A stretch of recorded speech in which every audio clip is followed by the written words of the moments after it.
It was a peaceful day that suddenly turned. Crowds had gathered at polling stations from the early hours. But at a sit-down protest in the centre of Barcelona, it turned ugly.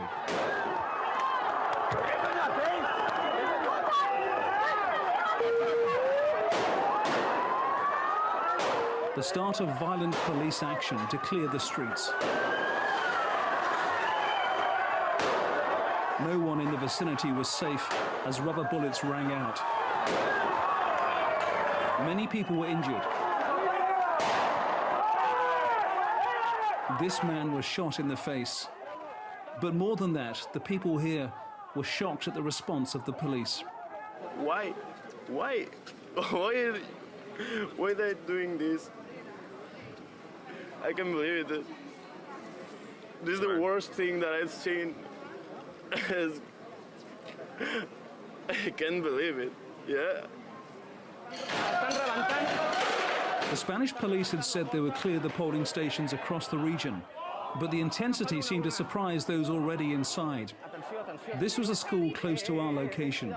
The scene was filmed by a journalist who was there as police broke down the doors to take away the ballot boxes.